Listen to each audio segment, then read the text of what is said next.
Et maintenant, notre prochain conférencier, c'est l'étudiant Pierre Blanc. Il fait sa maîtrise à l'Université Laval sur la direction de Christian Hebert et Mme Masserol.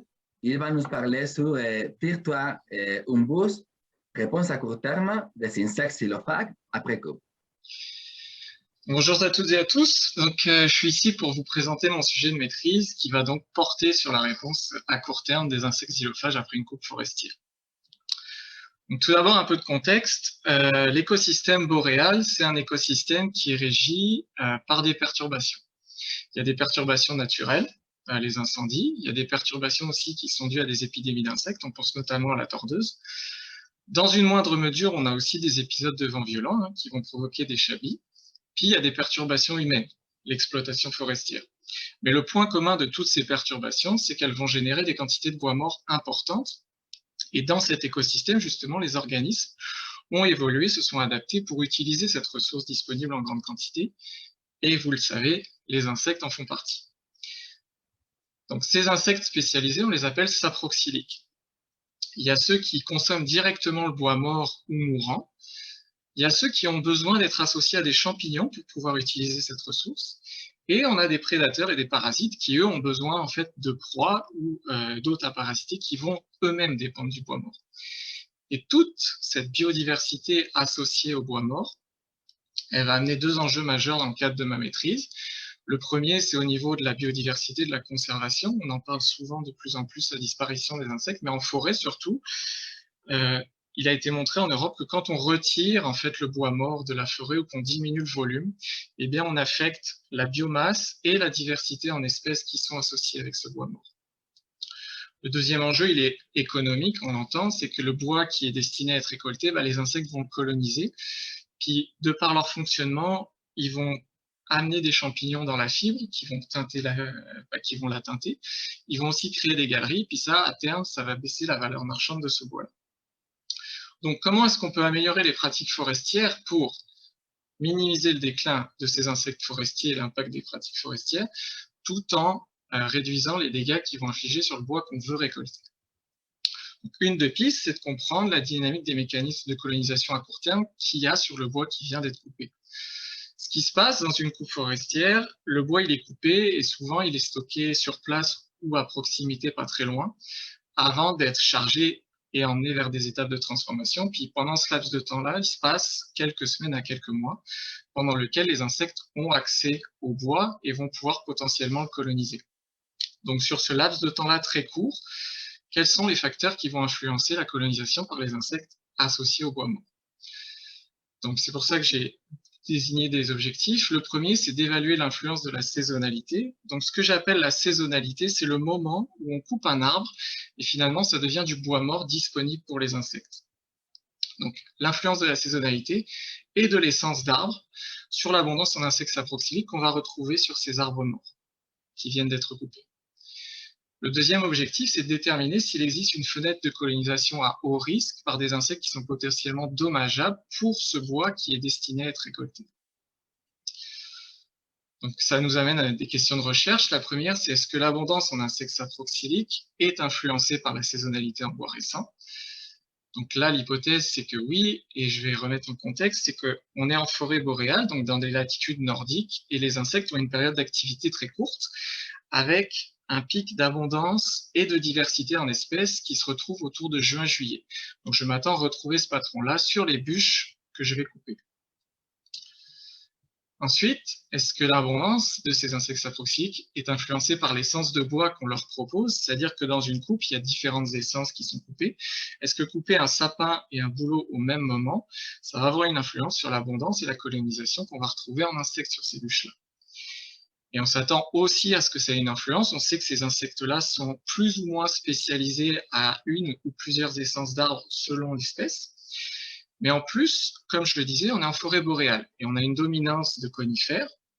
Donc, on s'attend à retrouver plus d'espèces qui sont spécialisées et associées à des essences conifères que des espèces associées aux feuillus.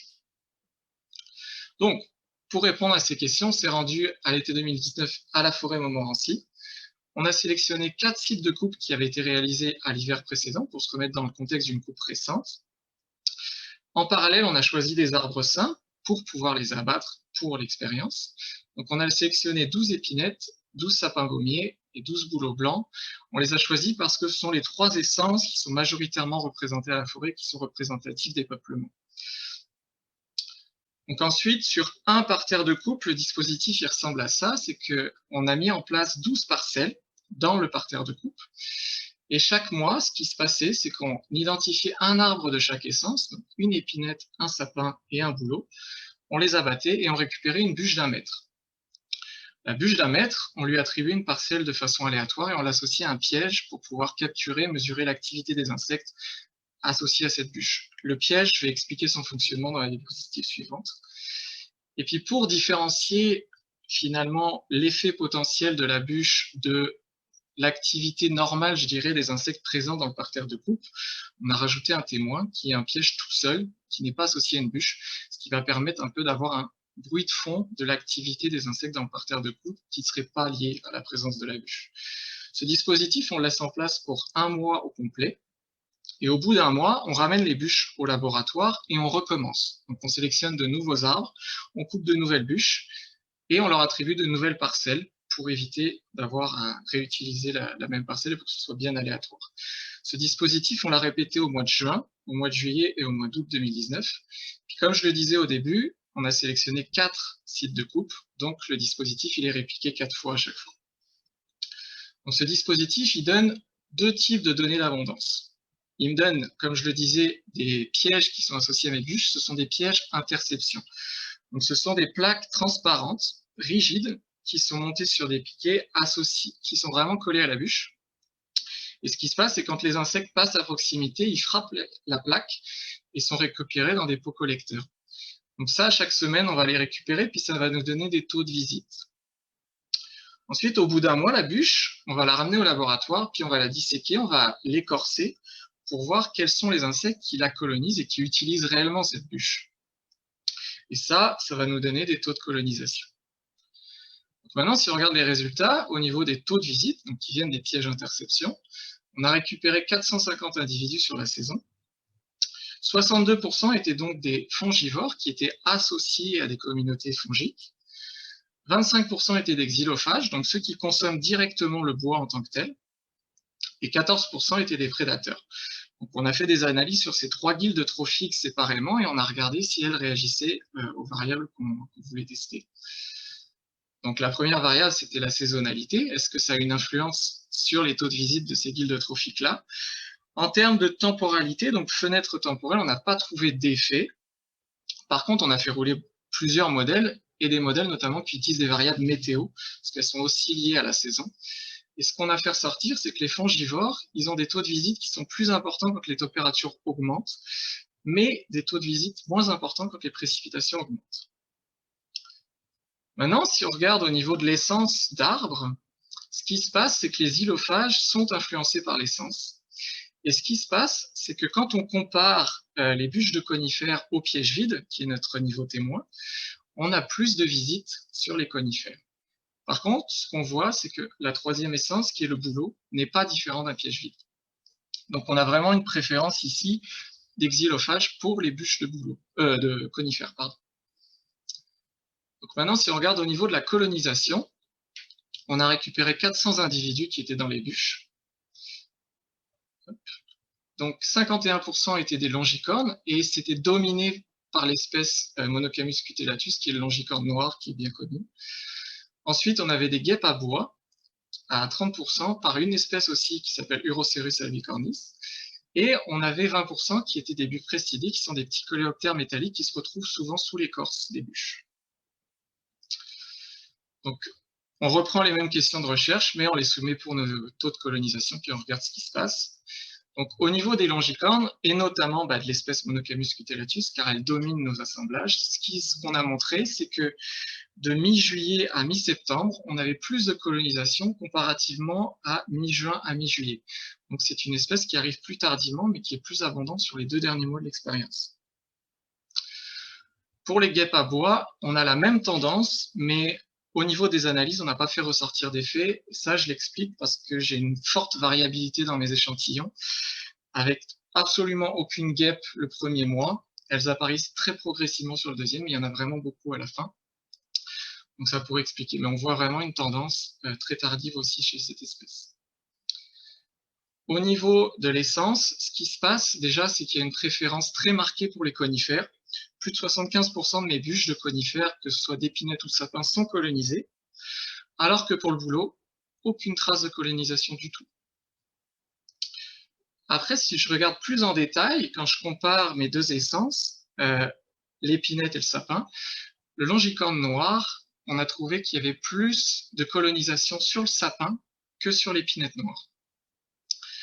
On a retrouvé la même tendance chez Urocerus, mais pareil, à cause de la variabilité des données, je ne l'ai pas fait ressortir dans les analyses, mais c'était très marqué juste dans les données brutes et les taux de colonisation que je pouvais avoir. Donc, j'en arrive à ma conclusion, et je reprends donc mes objectifs. Le premier, c'était d'évaluer l'influence de la saisonnalité de l'essence d'arbre sur mon abondance en insectes saprophyliques. Donc, pour la saisonnalité, on a d'abord regardé les taux de visite qui venaient des pièges interception. Donc là, on se rappelle que les fongivores sont plus abondants quand les températures augmentent, mais inversement moins abondants quand les précipitations augmentent.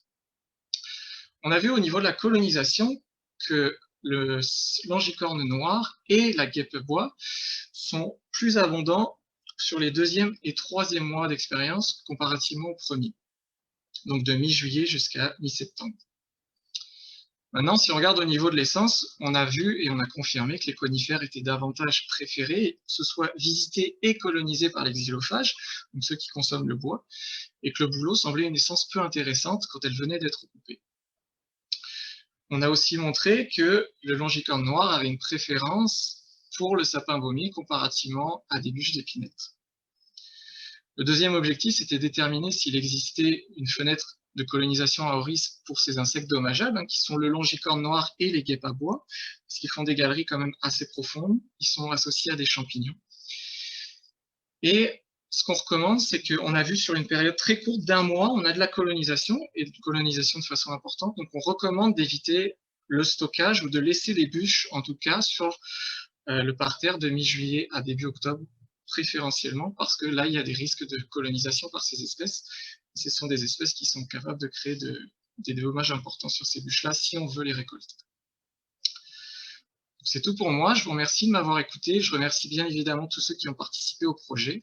Si vous avez des questions par la suite, j'y répondrai à la fin des présentations. Merci Pierrick pour la belle présentation.